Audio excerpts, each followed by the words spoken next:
এখন আমরা যে সময়টাতে আছি এটা শীতকাল না? এই সময়টা কি শীতকাল না? আমি দেখছি আমি ছাড়া আপনারা সবাই শীতের কাপড় পরেছেন মাশাআল্লাহ। খুব ঠান্ডা? যুব সমাজের এত ঠান্ডা লাগে কেন? এই বয়সে এত ঠান্ডা লাগে কেন? এখন তো রক্ত গরম থাকার কথা নাকি? ঠান্ডা লাগে খুব? তাহলে তো সমস্যা। আচ্ছা, এটা তো শীতকাল চলছে নাকি? শীতকাল সম্পর্কে দুটো কথা বলে দিয়ে আপনার উপকার হবে ইনশাল্লাহ, আমাদের উপকার হবে ইনশাল্লাহ। একটা হাদিসে আসছে যে শীতকালটা হচ্ছে মুমিনদের জন্য গনিমত। মুমিনদের জন্য কি গনিমত? মানে হচ্ছে একটা সম্পদ, যে সম্পদটা যুদ্ধ করে লব্ধ করতে হয়, কিন্তু এখানে কোনো যুদ্ধের প্রয়োজনই হচ্ছে না। গনিমত, উপহার, গিফট। কিরকম? শীতকালে রাতটা হয় লম্বা। রাত কি হয়? লম্বা হয় না? এতে করে সারা রাত আপনি অনেক ইবাদত করতে পারবেন। আর দিনটা হয় ছোট। দিনটা ছোট হয় না? এতে করে আপনি দিনের বেলা সওম বা রোজা রাখতে পারবেন। শীতকাল আসলেই সাহাবীরা বলতেন আহলান সাহলান। শীতকালকে বলতেন আহলান সাহলান, শীতকাল তুমি এসেছো আলহামদুলিল্লাহ। এখন রাত্রেবেলা হে কোরআনওয়ালারা তোমরা উঠে যাও এবং কোরআন তেলাওয়াত করতে থাকো, এবং দিনের বেলা তোমরা সওম পালন করতে থাকো আলহামদুলিল্লাহ। তো শীতের রাতটা কাজে লাগাতে পারি না আমরা? রাতের একটা অংশ ঘুমিয়ে যাবেন, শেষ অংশে উঠে তাহাজ্জুদ পড়বেন এবং কোরআন তেলাওয়াত করবেন এবং আল্লাহর কাছে হাত তুলে দোয়া করবেন। ইনশাআল্লাহ শেষ অংশে, রাতের শেষ অংশে আপনি যে দোয়াই করবেন, আপনার রিজিক যদি হালাল হয় ইনশাআল্লাহ কবুল হয়ে যাবে। শীতকালকে কাজে লাগান। আবার দিনটা হয় ছোট, তাই দিনের বেলা আপনি সওম বা রোজা রাখতে পারবেন। আল্লাহ পাক তৌফিক দান করুন। শীতকাল সম্পর্কে একটা এরকম বর্ণনা আছে, যখন কঠিন শীত আসবে তখন ওই শীতটা থেকে একটা আশ্রয় প্রার্থনা করতে হয় আল্লাহর কাছে, আল্লাহ এই কঠিন শীত থেকে আমাকে বাঁচাও। কারণ কি জানেন? কারণ হচ্ছে জাহান্নাম বছরে 2টা নিঃশ্বাস ছাড়ে। কয়টা নিঃশ্বাস? 2টা। একটা নিঃশ্বাস গ্রীষ্মকালে যখন প্রচণ্ড দাবদাহ চলে, ওইটা হচ্ছে জাহান্নামের নিঃশ্বাসের ফসল। ওই প্রভাবে পৃথিবীতে এরকম দাবদাহ চলে। এই সায়েন্স বিশ্বাস করবে? করবে না। ওর বিশ্বাসের আমার যায় আসে না। আল্লাহ পাক বলেছেন সত্য, রাসূল বলেছেন সত্য। আরেকটা হচ্ছে শীতকালে যখন প্রচণ্ড ঠান্ডা, তখন শীতকালে জাহান্নামের এমন একটা জায়গা আছে যেটা কিন্তু শীতল জায়গা।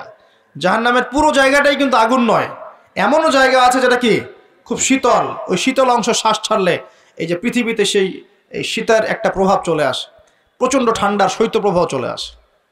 এটা হয়তো অনেকে বিশ্বাস করবে না, মনে করবে যে এটা ধর্মান্ধ কথাবার্তা। হাদিসে আছে নবী সাল্লাল্লাহু আলাইহি ওয়াসাল্লাম বলেছেন, কে সত্যবাদী? এই পুরো সভ্যতা না রাসূল সাল্লাল্লাহু আলাইহি ওয়াসাল্লাম? এই বিশ্বের সমস্ত মানুষ সত্যবাদী বেশি না আল্লাহর রাসূল বেশি সত্যবাদী? বাস, আর কোনো দরকার আছে কথা? শীতকালটা কাজে লাগাই। এই শীতকালে আমি একটা আমল বলে দিই প্রিয় ভাইরা। শীতকালে নবী সাল্লাল্লাহু আলাইহি ওয়াসাল্লাম এই যে তাহাজ্জুদ পড়তে উৎসাহিত করেছেন, সওম রাখতে উৎসাহিত করেছেন, এবং সাহাবীরা কোরআন তেলাওয়াত করতে উৎসাহিত করেছেন। একটা হাদিসে আছে তিনটা কাজ মানুষের গোনার একটা বড় বড় অংশকে মিটিয়ে দিবে। 1 নম্বর কাজ হচ্ছে সংকটকালীন অবস্থায় দান। মানে আপনার দান করার এখন সামর্থ্য খুব কম, টাকা পয়সার টানা হেঁচড়া আছে, এখন আপনি দান করছেন, এই দানের বিনিময়ে আল্লাহ পাক গুনাহ আপনার মাফ করে দিবেন ইনশাআল্লাহ। 2 নম্বরটা হচ্ছে যে কঠিন গরম পড়েছে, এই গরমের দিনে আপনি রোজা রেখেছেন, তৃষ্ণার্ত থেকেছেন, এই গরমে রোজা রাখার কারণে আপনার গুনাহ মাফ হয়ে যাবে ইনশাআল্লাহ। আরেকটা কাজ হচ্ছে প্রচণ্ড শীতকাল, এই যে এখন শীতকাল পড়ছে, এই শীতকালে আপনি ঠান্ডা পানিতে ওযু করছেন কষ্ট করে, এই ওযুর বদৌলতে আপনার গুনাহগুলো মাফ হয়ে যাবে ইনশাআল্লাহ। এই 3টা কাজ শীতকালে পাওয়া যাচ্ছে না? 3 নম্বর কাজটা শীতকালে পাওয়া যাচ্ছে না, যে শীতের সময় পূর্ণাঙ্গ রূপে ওযু করলে আপনার গুনাহগুলো মাফ হয়ে যাবে ইনশাআল্লাহ। তো শীতকালে মাশাআল্লাহ আমাদের ওয়াজ মাহফিলগুলো হবে, ওয়াজ মাহফিলগুলোতে অ্যাটেন্ড করবেন, ঈমান রিচার্জ করবেন, রাতের বেলা তাহাজ্জুদ পড়বেন ইনশাআল্লাহ। তাড়াতাড়ি ঘুমিয়ে যাবেন যাতে করে শেষ রাত্রে আপনি উঠতে পারেন। রাতটা লম্বা হবে, একটা অংশে কোরআন তেলাওয়াত করবেন, একটা অংশে দোয়া করবেন ইনশাআল্লাহ তাআলা। আল্লাহ পাক দুনিয়া আখিরাতের যত হাজত আপনার পূর্ণ করে দিবেন ইনশাআল্লাহ। আর দিনের বেলা সম্ভব হলে সওম রাখবেন। আরেকটা কাজ আমাদের করা উচিত, এটা আমি মাহফিলের মাধ্যমে অ্যানাউন্স করছি, আমাদের উচিত শীতকালে আশপাশে যে দরিদ্র শীতার্থ মানুষগুলো আছে, স্পেশালি গ্রামাঞ্চলে, দেশের উত্তরাঞ্চলে কিন্তু প্রচুর শীত পড়ে, এরকম বিভিন্ন অঞ্চলে কিন্তু প্রচুর শীতার্থ মানুষ আছেন। এই শীতার্থ মানুষদের জন্য সামর্থ্যবানদের উচিত হবে শীত বস্ত্রের ব্যবস্থা করা, কম্বল হোক, অন্যান্য গরম কাপড় হোক, এগুলোর ব্যবস্থা করে বিভিন্ন ফাউন্ডেশন বা সংগঠন বা পলিটিক্যাল অ্যাসোসিয়েশন বা মসজিদ মাদ্রাসা এগুলোর উদ্যোগে এই শীত বস্ত্রগুলো মানুষের মাঝে বিতরণ করার চেষ্টা করতে হবে ইনশাআল্লাহ তাআলা। পারা যাবে না ইনশাআল্লাহ? আমরাও নিয়াত করছি ইনশাআল্লাহ এই শীতে আমরা পুরো বাংলাদেশ ব্যাপী আমাদের সামর্থ্য অনুযায়ী মানুষের সাদাকাগুলোকে কালেক্ট করে আমরা শীতবস্ত্র বিতরণ করবো ইনশাআল্লাহ তাআলা। এবং আমরা রিকোয়েস্ট করবো আপনাদের দানের হাতটাকে প্রশস্ত করতে। তবে মনে রাখবেন, কখনো যদি দেখেন যে আমার নামে বা আমাদের ফেসবুক আইডি ইউজ করে, পোস্টকে ইউজ করে কেউ দান সৎকা চাচ্ছে, এনশিওর না হওয়া পর্যন্ত কেউ দান করবেন না। এরকম প্রচুর প্রতারক, ফ্রড বের হয়েছে যারা আমাদের নাম ইউজ করে কিন্তু মানুষের কাছে টাকা পয়সা চাওয়ার চেষ্টা করছে। আমি কখনো মানুষের সামনে এভাবে কোনো প্রজেক্টের জন্য টাকা পয়সা চাই না। যদি চাই এইভাবে জনসমক্ষে এসে বলবো যে এই প্রজেক্টের জন্য চাচ্ছি। যেমন এখন যেটা বললাম, ইনশাআল্লাহ শীতকালে আমরা শীতবস্ত্র বিতরণ করব। যার যার সামর্থ্য আছে আমাদের অফিসিয়াল পেজে আমাদের সব নাম্বারগুলো, অ্যাকাউন্ট নাম্বারগুলো দেওয়া হবে, সেখানে আপনারা পাঠাবেন, আমরা বিতরণ করবো ইনশাআল্লাহ। এবং সেটা সম্পূর্ণ আমার নিজের তত্ত্বাবধানে চলবে ইনশাআল্লাহ তাআলা। এখন এই কাজগুলো শুধু আমরা করব না, আপনারাও করবেন। বিভিন্ন সংগঠন থেকে করবেন, আপনাদের মসজিদ থেকে করবেন, মাদ্রাসা থেকে করবেন, পলিটিক্যাল অ্যাসোসিয়েশন থেকে করবেন, ধর্মীয় সংগঠনগুলো থেকে করবেন। এতে করে কি হবে জানেন? নবী সাল্লাল্লাহু আলাইহি ওয়াসাল্লাম বলেছেন, আপনি যদি কোনো বান্দা যদি অন্য মুসলিম ভাইয়ের কোনো হাজত প্রয়োজন পূরণ করে দেয়, আল্লাহ রাব্বুল আলামিন কিয়ামতের মাঠে তার হাজত পূরণ করে দেবে ইনশাআল্লাহ। অন্য বর্ণনায় আছে দুনিয়া এবং আখিরাতে আল্লাহ পাক তার হাজত পূরণ করে দেবে ইনশাআল্লাহ। একটা হাদিসে এসেছে, একজন বান্দা যতক্ষণ মুসলিম ভাইয়ের প্রয়োজন পূরণ করে, আল্লাহ রাব্বুল আলামিন ততক্ষণ পর্যন্ত তার প্রয়োজন পূরণ করে থাকেন। অতএব অন্যের মুখে হাসি ফোটানোর নিমিত্তে এই শীতার্থ মানুষগুলোর পাশে আমাদের দাঁড়ানো উচিত। আল্লাহ পাক আমাদেরকে তৌফিক এনায়েত করুন। শীতকালে এই কাজগুলো করবেন। আর শীতকালে কিন্তু কিছু কিছু নোংরামি কাজ হয়, এই কাজগুলোও বর্জন করতে হবে। পারবেন না ইনশাআল্লাহ? এক নম্বর নোংরামিটা হচ্ছে, শীতকালে দেখবেন এমন কিছু অনুষ্ঠানের আয়োজন করা হয় যেগুলোতে অপসংস্কৃতির বাদ্যযন্ত্র বাজতে থাকে। খেয়াল করে স্পেশালি দেখবেন গ্রামে গঞ্জে কিছু কিছু পিকনিক আয়োজন করে, এগুলোতে দেখবেন এমন গান বাজনা বাজায়, ডিজে গান বাজায় যে মানুষের সারা রাত ঘুম হারাম হয়ে গেছে। হয় না এরকম? এরকম হয়। ঐতিহ্য রক্ষা করতে সমস্যা নাই। শীতকালে আমাদের এখানে পিঠার উৎসব হতো না? তারপরে আমাদের এই যে একটা নবান্ন উৎসব হতো না? একটা দেশীয় লোকজ ঐতিহ্য থাকে, সেগুলো পালন করতে সমস্যা নেই, যতক্ষণ পর্যন্ত সেগুলোর মধ্যে কোনো শিরক, বেদাত বা হারাম না ঢুকছে, এগুলো পালন করতে সমস্যা নেই। কিন্তু আপনি পিকনিক করবেন, এখানে দেদারসে মিউজিক প্লে করবেন, ডিজে বাজাবেন, মানুষের ঘুম নষ্ট করবেন, হারাম করবেন, এটা কি ইসলাম জায়েজ করেছে নাকি? এই কাজগুলো শীতে বেশি হয়, সতর্ক থাকবেন। শীতে আবার দেখি আমরা অনেকেই কি করি, ব্যাডমিন্টন খেলেন, তাই না? সরকারি লাইন থেকে একদম মাশাআল্লাহ ইলেকট্রিক লাইন নিয়ে। যদি খেলতে হয় নিজের বাড়ির লাইন থেকে খেলবেন, নিজের বাসা থেকে লাইন নিয়ে খেলবেন।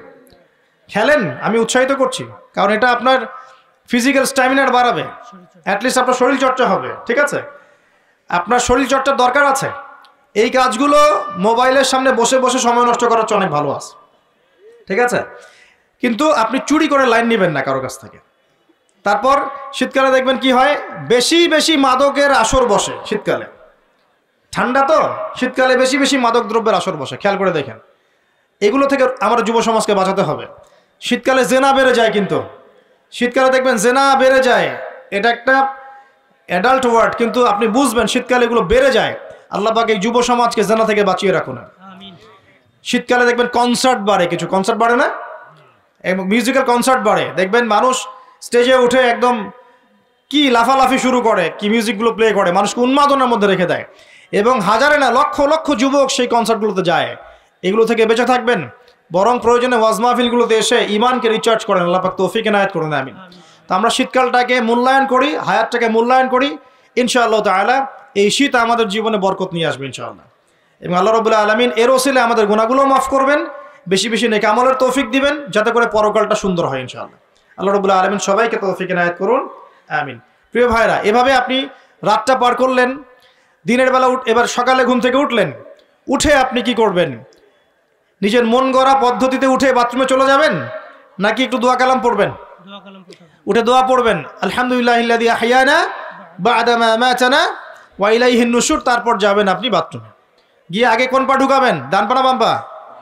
আগে বাম পা। বিসমিল্লাহ বলে ঢুকিয়ে আল্লাহুম্মা ইন্নী আউযু বিকা মিনাল খুবসি ওয়াল খাবাইস ইস্তেনজা করেন। যতক্ষণ ইস্তেনজা করছেন আপনি ইবাদতের মধ্যে আছেন ইনশাআল্লাহ। এবার বের হলেন গুফরানাকা বলে, বের ওযু করবেন, প্রথমে বিসমিল্লাহ। ওযু ধীর স্থিরভাবে করবেন। আরও যে বললাম, খুব বেশি পানি ইউজ করার দরকার নাই, পানির স্পিডটা কম রাখবেন, পানি অপচয় করবেন না। দেখেন, ওযু যদি বিশুদ্ধ না হয় নামাজ কি বিশুদ্ধ হবে? ওযুতে যদি আপনি এক বালতি পানি শেষ করেন তাহলে তো হলো না কিছু। ওযুতে পরিমাণ মতো পানি ইউজ করেন, তারপরে ওযু শেষে কালিমা শাহাদা পড়লে আপনার জন্য জান্নাতের দরজাগুলো খুলে যাবে ইনশাআল্লাহ। এবার মেসওয়াক করলেন, ওযু শেষে, ওযুতেও মেসওয়াক করতে পারেন, শেষেও করতে পারেন। এবার আপনি পায়ে হেঁটে হেঁটে নামাজে যাচ্ছেন। নামাজে যাওয়ার সময় বাসা থেকে বের হবেন, এমনি এমনি বের হবেন না দোয়া পড়বেন? কোন দোয়া পড়বেন? আল্লাহি ওয়ালা হাওলা ওয়ালা কুওয়াতা ইল্লা বিল্লাহ। ব্যাস, বের হওয়ার সাথে সাথেই একজন ফেরেশতা আপনার সাথে চলে আসবে ইনশাআল্লাহ, শয়তান দূরে চলে যাবে। এবার পায়ে হেঁটে হেঁটে আপনি মসজিদ যাচ্ছেন, প্রত্যেক পদক্ষেপে হাঁটছেন, একটা করে পা ফেলছেন, একটা গুনাহ মাফ, একটা করে পা ফেলছেন, একটা নেকি লেখা হচ্ছে।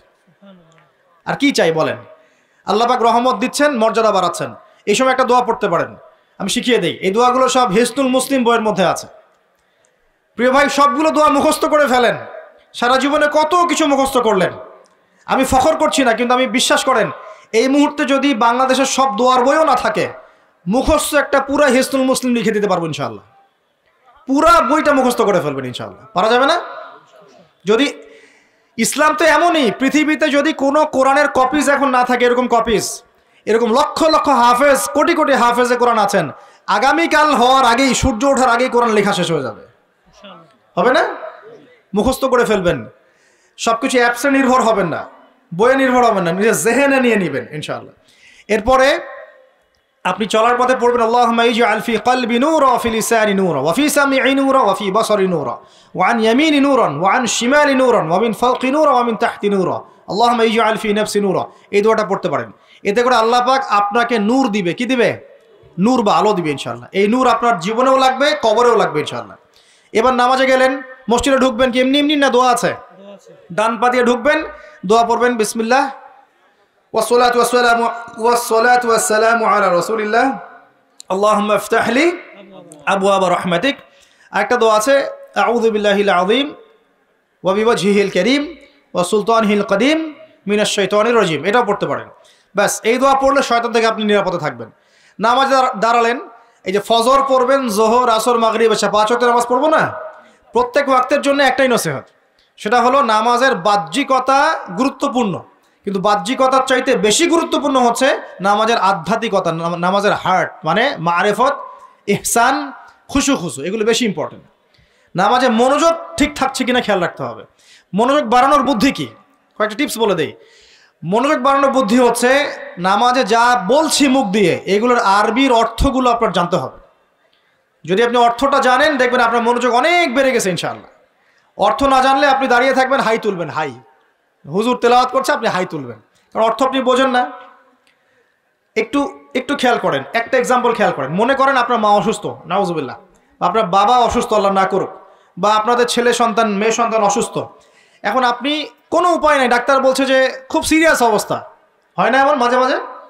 আচ্ছা, এখন আপনি সেজদায় পড়ে গেলেন, হাত তুললেন, তুলে আল্লাহকে বলছেন, আল্লাহ আমার বাবা অসুস্থ, আমার মা অসুস্থ, আমার ছেলে বা মেয়েটা অসুস্থ, আল্লাহ তুমি তাকে শেফা দান করো। এই কথাটা বলার সময় আপনার চোখ দিয়ে পানি ঝরে না? ফিলিংস আসে না? এই ফিলিংসটা কেন আসে? কারণ আপনি যা বলছেন আল্লাহকে, সেটা আপনি উপলব্ধি করতে পারেন, ফিল করতে পারেন। আর নামাজে কেন মনোযোগ আসে না? কারণ নামাজ আমি যা পড়ছি এটা তো আমি ফিলই করতে পারি না, আমি তো এই ভাষাটাই বুঝি না, অর্থই জানি না, কেমন করে ফিল করব? এই জন্যই বলি কোরআনের অর্থ জানার দরকার নাই। অর্থগুলো না জানলে তো পরে আপনি মনোযোগ পাবেন না, তো ইহসান পাবেন না। তো এই জন্য নামাজে মনোযোগ বাড়ানোর প্রধান শর্ত হচ্ছে অর্থটা বোঝার চেষ্টা করতে হবে। কি পড়ছি সূরা ফাতিহায়, কি পড়ছি রুকুতে, কি পড়ছি সেজদায়, হ্যাঁ কি পড়ছি আমি তাশাহুদ, দরুদে, দোয়া, মাসুরায়, অর্থ জানতে হবে। এবং সেজদায় বেশি বেশি দোয়া করার চেষ্টা করবেন। নামাজ তাড়াহুড়া 3G 4G 5Gতে যাবেন না, রিল্যাক্সে নামাজ পড়ি, ইতমিনানের সাথে। জীবনে যত নামাজ পড়েছি, নামাজ সবচেয়ে সেরা নামাজ পড়েছি আমি ব্যক্তিগতভাবে বলছি, আমার জীবনে মক্কায় আর মদিনায়। নামাজ পড়লে দেখবেন মনে হবে যে আপনি মানে অন্য একটা জগতে চলে গেছেন। মাশাআল্লাহ, এত চমৎকার তিলাওয়াত, এত খুশু, বিনয়, নম্রতা, রিল্যাক্স, ধীর স্থিরভাবে 2 রাকাত ফজরের নামাজ পড়াচ্ছে, মাশাআল্লাহ 15 মিনিট 20 মিনিট সময় লাগতেছে। এবং তিলাওয়াত হচ্ছে, চোখ দিয়ে পানি না ঝরে যাবেই না, কারণ আপনি ফিল করবেন এই যে মদিনায় আমি দাঁড়িয়ে নামাজ পড়ছি, এখানেই তো কোরআন নাজিল হয়েছে। এই যে মক্কায় নামাজ পড়ছি, এখানেই কোরআন নাজিল হয়েছে, এই আয়াতগুলো এখানেই নাজিল হয়েছে, ফিল করতে হবে। তো এখন নামাজ যারা পড়াই আমরা, ইমাম সাহেব আছি, আমি রিকোয়েস্ট করবো যে নামাজটাকে একটু রিল্যাক্সের সাথে, খুজুর সাথে পড়াই। আমি জানি মুসল্লিরা এখন খুব ব্যস্ত, ইমাম সাহেব লম্বা করতে চাইলে মুসল্লি এসে ডিস্টার্ব করা শুরু করে, নাকি ইমাম সাহেব আপনার কি কাজ নাই, এত লম্বা করেন কেন? প্রিয় ভাইয়েরা, দুনিয়াতে কেন এসেছি বলেন তো? দুনিয়াতে কেন আসছি আমরা? ওয়ামা খালাকতুল জিন্না ওয়াল ইনসা ইল্লা লিয়াবুদুন। কার ইবাদত করতে আসছি? তো দুনিয়াতে নামাজই তো বেস্ট ইবাদত। তো এই ইবাদত করতে এত সময় হচ্ছে না, তাহলে দুনিয়াতে আসলাম কেন ভাই? দুনিয়া থেকে আমি শুধু বউ বাচ্চা সন্তান সন্ততি আর ব্যবসা বাণিজ্য করতে আসছি? আল্লাহ পাক তো পাঠিয়েছেনই আমাকে ইবাদত করার জন্য, তাহলে আমি ইবাদতে এত তাড়াহুড়া কেন? রিল্যাক্স থাকেন, আল্লাহ পাক তৌফিক দান করুন। এইভাবে 5 ওয়াক্ত নামাজ পড়বেন, আল্লাহ পাক তৌফিক এনায়েত করুন। আর নামাজের কিছু বাহ্যিক মাসআলা আছে, এই মাসআলাগুলোকে নিয়ে কিছু ইখতিলাফ চলে আসছে দীর্ঘদিন থেকে। এই ইখতিলাফগুলোতে গিয়ে উম্মাকে বিভক্ত করবেন না আল্লাহর ওয়াস্তে। যে যেটার উপর আমল করছেন আল্লাহর ওয়াস্তে করেন, কিন্তু এক ভাই আরেক ভাইয়ের সাথে গোশত কামড়াকামড়ি করেন। কথা কি বুঝতে পারছেন? এগুলো ইখতিলাফি মাসআলা, ফিকহি মাসআলা, উলামায়ে কেরামের মধ্যে ইখতিলাফ দীর্ঘদিন থেকে ছিল, থাকবে। যে যার মতো আমল করছেন করতে থাকেন। যেটা আপনার কাছে বেশি সহি মনে হচ্ছে, যেটা আপনার কাছে বেশি গ্রহণযোগ্য দলিল মনে হচ্ছে, আপনি সেটার উপর আমল করেন, কোনো সমস্যা নাই। কিন্তু এই ইস্যুগুলোকে কেন্দ্র করে মসজিদগুলোকে ভাগ করে করে উম্মাকে বিভক্ত করেন না। এতে কাফের মুশরিক মুনাফিকরা হাসে আমাদেরকে দেখে, ওরা আমাদেরকে দেখে হাসে, দেখো কি জাতি, কি কি বিষয় নিয়ে উম্মাকে বিভক্ত করে নিজেরাই আপসে বিভক্ত হয়ে গেছে। একটা বিভক্ত জাতিকে শাসন করা সহজ না ঐক্যবদ্ধ জাতিকে শাসন করা সহজ? বলেন। এখন আমরা তো বিভক্ত না ঐক্যবদ্ধ? সুবহানাল্লাহ। কাফের মুশরিকদের মধ্যে যদি 100টার মধ্যে 90টা বিষয়ে দ্বিমত থাকে, একটা বিষয় ঐক্যমত যে মুসলিমদের সাথে, মুসলিমদেরকে ডমিনেট করতে হবে, মুসলিমদেরকে মানে ডিঙ্গিয়ে উপরে যেতে হবে, ওরা একমত, মাশাআল্লাহ, ওরা ঐক্যবদ্ধ। আর আমাদের মধ্যে যদি দেখেন আপনি যে 90টা বিষয় আমরা একমত, এই 4টা 5টা 6টা বিষয় আমরা দ্বিমত, ওই কয়েকটা বিষয় যথেষ্ট উম্মাকে বিভক্ত করে ফেলার জন্য। তাহলে আমরা নিশ্চয়ই দূরদর্শিতা সম্পন্ন জাতি হলাম। আল্লাহ পাক জানি না আমাদের কবে বোধোদয় দিবেন। আর দোয়া করি আল্লাহ পাক এমন প্রজন্ম যেন নিয়ে আসেন যারা স্মার্ট হয়, বিচক্ষণ হয়, উম্মাকে ঐক্যবদ্ধ করতে পারে। আমিন। যদি আমাদের দ্বারা না হয়, না হোক, আল্লাহ পাক এমন প্রজন্ম নিয়ে আসুক যে এই প্রজন্ম আল্লাহ রাব্বুল আলামিনের জমিনে উম্মাকে ঐক্যবদ্ধ করে উম্মাকে এগিয়ে নিয়ে যাবে ইনশাআল্লাহ। প্রিয় ভাইরা, এইভাবে নামাজ শেষ করেন। এখন নামাজের পর কি চলে যাবেন? জিকির আজগার আছে, তাসবিহ তাহলিল আছে, কোরআন তেলাওয়াত করতে পারেন। প্রয়োজন হলে বা সম্ভব হলে আপনি ইশরাকের নামাজ পড়তে পারেন। একটা কবুল হজ, একটা কবুল উমরার নেকি পাবেন ইনশাআল্লাহ। এরপরে আপনি প্রয়োজনে চাষতের নামাজ পড়তে পারেন। এখন নাস্তা খাবেন, নাস্তা খাওয়ার সময় কি মন গড়াভাবে খাবেন নাকি রাসূলের পদ্ধতিতে খাবেন? রাসূলুল্লাহ সাল্লাল্লাহু আলাইহি ওয়াসাল্লামের মতো করে খান। 3 ভাগ খাবেন, 1 ভাগ খাবার, 1 ভাগ পানি, 1 ভাগ ফাঁকা। এবং খাওয়ার আগে বিসমিল্লাহ, শেষে আলহামদুলিল্লাহ। খাওয়াটাও কি হবে তখন? ইবাদত।